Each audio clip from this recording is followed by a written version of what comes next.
আপনারা জানেন যে গণ অধিকার পরিষদের 2021 সালে যাত্রার পরেই আমরা বলেছিলাম যে আমরা 300 আসনে নির্বাচন করবো এবং সেই লক্ষ্যে আমরা জুলাই গণঅভ্যুত্থানের পরবর্তী সময় আমরা আমাদের জায়গা থেকে সর্বোচ্চ চেষ্টা করে যাচ্ছি।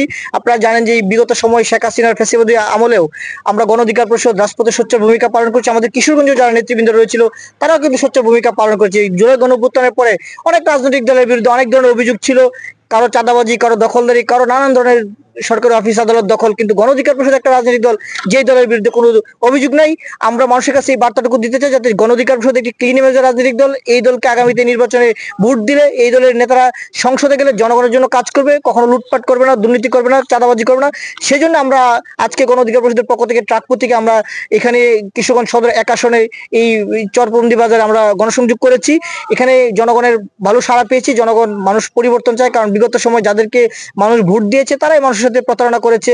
যে দল ক্ষমতায় গেছে তখন তারা লুটপাট, চাঁদাবাজি, দখলদারি কিংবা অর্থ পাচার করছে। সুতরাং মানুষ হচ্ছে যাতে তরুণদেরকে এবং নতুন নেতৃত্বকে আগামী সংসদ নির্বাচনে ভোট দিতে, ইনশাল্লাহ আশা করি যে আমাদেরকে যদি আগামী নির্বাচন সুষ্ঠু হয় এবং মানুষ ভোট দিতে পারে আমাদেরকে বেছে নেবে। পাশাপাশি আরেকটি বিষয় বলে শেষ করতে চাই, যেহেতু আপনারা জানেন যে আমরা জুলাই গণঅভ্যুত্থানে বলছিলাম যে আওয়ামী লীগ যেহেতু গণহত্যা জড়িত ছিল তাদেরকে বিচারের মুখোমুখি করতে, পাশাপাশি এই আওয়ামী লীগের সাথে যারা ছিল বিশেষ করে জাতীয় পার্টি এবং 14 দল তাদেরকে বিচারের মুখোমুখি করতে হবে। কিন্তু আমরা গত দুদিন যাবৎ আমরা জাতীয় পার্টির এবং আওয়ামী লীগের দোসরদের যে অপতৎপরতা দেখতে পাচ্ছি, তারা জোটের নামে মূলত আওয়ামী লীগকে পুনর্বাসনের যে প্রকল্প নিয়েছে, তারা নতুন করে নির্বাচনকে বানচাল করার জন্য এক ধরনের চেষ্টা করে যাচ্ছে। আশা করি এই তরুণদের নেতৃত্বে আমরা এই আওয়ামী লীগের দোসর জাতীয় পার্টি এবং 14 দলকে কোনোভাবে নির্বাচনে অংশগ্রহণ করতে দিব না। তারা যে জোটের নামে যে ধরনের আওয়ামী লীগকে পুনর্বাসনের চেষ্টা করছে সেটা কখনো সফল হতে দিবে না। আরেকটি বিষয় আপনাদেরকে বলতে চাই, আমরা যেহেতু এই তরুণদেরকে সাথে নিয়ে কাজ করি, আমরা সবসময় অন্যায় অনিয়মের বিরুদ্ধে সোচ্চার ভূমিকা পালন করেছি, এখনো করছি।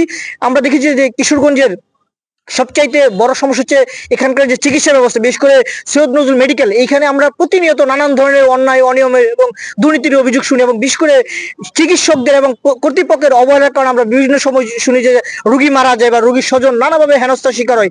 আমরা গণ অধিকার পরিষদের পক্ষ থেকে আমাদের কিশোরগঞ্জবাসীকে আশ্বস্ত করতে চাই, আপনারা আমাদের সাথে থাকুন। আমরা এই কিশোরগঞ্জের সৈয়দ নজরুল মেডিকেল কলেজকে আমরা এমন ভাবে সাজাতে চাই যাতে করে জনগণ সবচেয়ে সহজে এবং দ্রুত গতিতে তারা যারা চিকিৎসা নিতে পারে। পাশাপাশি এখানে যারা সিন্ডিকেট করে নানাভাবে যারা মানুষকে হয়রানি করছে, ইনশাল্লাহ আমরা এই ধরনের সিন্ডিকেট ভেঙে দিব। এখানকে যারা শুধু কর্তৃপক্ষ না, আমরা জানি যে এখানকার নানান ধরনের মহল জড়িত রয়েছে, বিশেষ করে স্থানীয় রাজনীতিবিদদের ছত্রছায়ায় কিন্তু এই হাসপাতাল বিভিন্ন ধরনের অব্যবস্থাপনা এবং কর্তৃপক্ষ নানান ধরনের অনিয়ম করে থাকে। আমরা আশা করি এই গণ অধিকার পরিষদকে সাথে নিয়ে এবং জনগণকে সাথে নিয়ে আমরা এই ধরনের সকল অন্যায় অনিয়মকে উৎখাত করব।